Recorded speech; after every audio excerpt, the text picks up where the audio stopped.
In this video help, what we're going to do is we're going to cover the basics of the customer booking screen. You access it through the navigation. It just takes one tap to hit any screen in the entire application. Let's go ahead and go there. When you access this screen, the first thing you're going to notice is that there are a series of what we call popovers. What popovers are, they're like the screen where we just were at, where you can pop up a screen, a sub-screen, and it comes up and you're able to access information and edit it on that screen. What you'll notice in this screen is that this is the basic screen for the customer data for the lodging management. This is bookings and billings. And basically what you're doing in this screen is adding information for a customer that is incoming to your location, your lodge, or your VRBO location, or whatever you're using as far as your lodging type. It may be a bed and breakfast or whatever.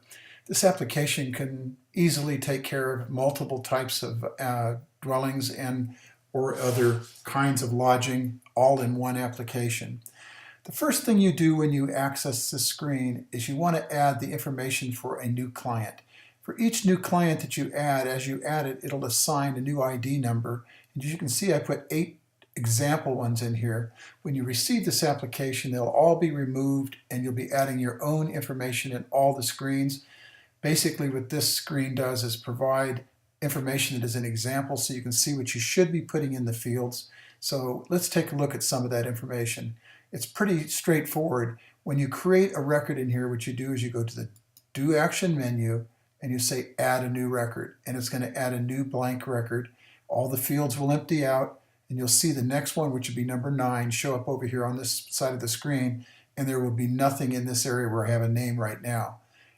When you add the name in here, it'll automatically add it over here on this side for that different record. So number 9, if it was a new one, as soon as you type in the name, that name will show up over here from the blank screen. Now there are defaults that'll show gray and light gray in the background for data that is supposed to be entered. For example, you see that over on this side in the UDF fields, and I'll explain the UDF later, but you can see the gray fields. As you type information or insert information to add it in there, that will disappear, and the information you added will be in there in the case like this up here. So let's go ahead and see the next thing. We put the address. I just use my own home address and office. So I have it in here, the city, the state, and you can put your province in there if you have a state or a province, the zip code or postal code, depending on where you're at in the world, your email address. In this case, it'd be the email address of the client that you're adding, phone number 1 and 2. If it's a company that is coming in and you have company information, what you'd want to do is put the company name in here. And that would be the company name that I work under is Apps by Von Clement. And that's LLC is actually it's On Target Solutions LLC, which is actually in there. I use 2 different company names. And then in here you'll see the company address, the zip and postal for the business. You would add those in there. And then the city, the company city and the state would be the city and state in there. So that would be added in here. Then the vehicle make, if you're going to have something like a motel, hotel, or something like that where people are coming in, you're going to want to have their vehicle and their license number. And then if the company has an email, you'd put the company email in there. The reason I'm popping this up, I want to show you how the keyboard will come up. This is a simulation of the actual application working on an iPad. The iPhone will have somewhat the same look, but you may have to scroll up from the bottom to see that information. One of the things that I want to show you in here is that you can actually go through the previous and next. By using the previous and next buttons, you can cycle through the different fields in the application while you're using the keyboard to speed things up for entry. If you click right here, you're going to get the number of application records that are currently in this particular set. What is a set? If you do a find and you have less than the number of records that are available, you're going to see some that are omitted with a number over here, and then the found set. So they're actually, according to this, there's 6 current records, and we're on record number 3, and they're sorted out of 6. If you want to say show all records, you'd click here, and it would show all the records that are not in the record selection. In this case, if they were on the omitted side, hitting show all would bring them all back. And if you don't wanted to only show the omitted records that are numbered over here, you could click this and it would only show those records. We're going to show you another way to do it, which is built into the application, so you don't always have to have the keyboard up in order to do this. One of the things I want to cause you not to use are these right here. This is add a record and delete a record. If you don't see the buttons in the application for adding a record or deleting it, you don't do that in that screen. You do not ever use these, because what it can do is, this is what is called a parent record, the one we're viewing right here. In this record, being a parent record, it has sub-records, and those are called child records. And if you actually, like these are child screens and child records, if you create or delete a record in those, and it's not supposed to have a deletion where it doesn't show at the top of the screen, for example, if I pull this down, if you see an add record button in here, then this is a parent record. For example, an invoice would be a parent record. A supplier in a business account where you're putting in a vendor would be a main record or a parent record. So if you don't see a add new record in the do action, do not add one. And the same thing goes if you see a delete button. If I went to one of the portals, for example, the room portal, and I went into the portal record itself, I can do that from another way. I can go up here to navigate to a portal record, come down to, say, like the booking UDF. You'll see that there's a delete button in here, and it's supposed to be used to delete, so that's what you would do to delete the data in this record. If you want to return to the main record, click here and it brings you back. So you have the navigation menu that allows you to go directly to any screen. You can pick any screen and be directly there. Or in this case, there are subscreens through popovers that are up here. We're going to explain each one of these individually in other videos, one at a time, so you can get the full idea of how they all function. Now what we've done, we covered everything at this area, but we didn't cover down in the bottom. This is statistical data for you to use, and what it does is it has the number of guests. In this case, there's going to be a married couple, and they have 2 people. There's no children, there's no pets. If you accept pets, you would put the type of pet in here, and then you would go ahead and put the number of pets. Like if there's 2 dogs, you could put the 2 dogs or dogs up here, and then you put 2 over here, and you can add comments if you need to in this area for the booking.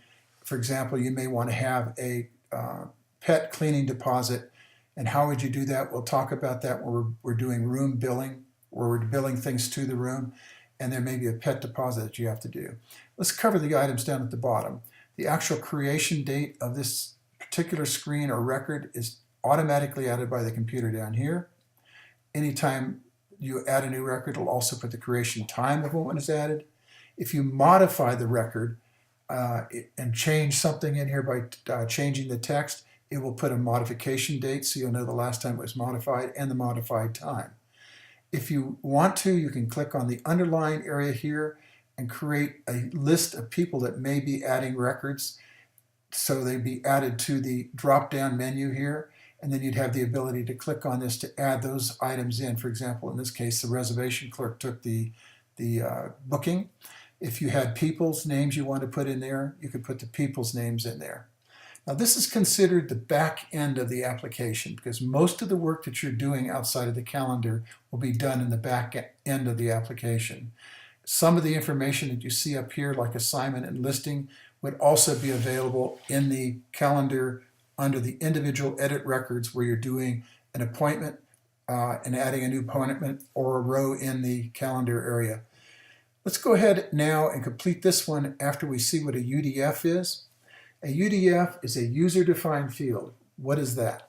A user-defined field is something about this client that is unique, and you want to keep information where I did not provide fields, and you don't want to put it in a text narrative.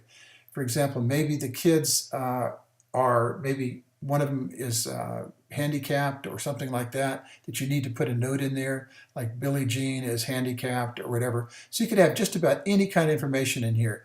For example, if certain people or children are non-swimmers, you may want to know about that and put it in here as a note, so that if there's a lifeguard at your pool and the child is there, you know that that child is a non-swimmer.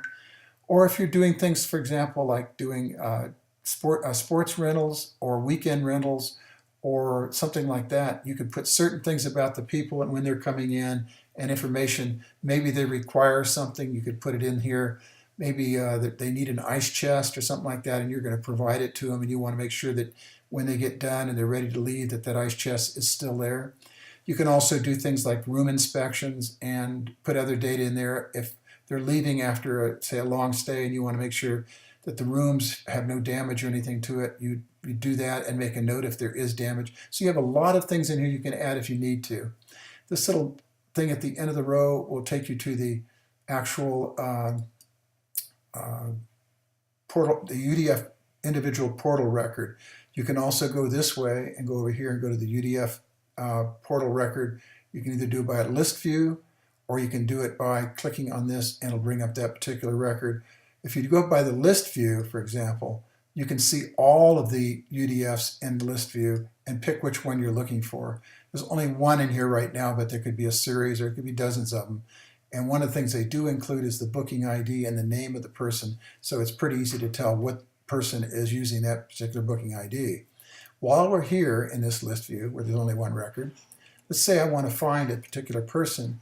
I can go over here and I can say start a find.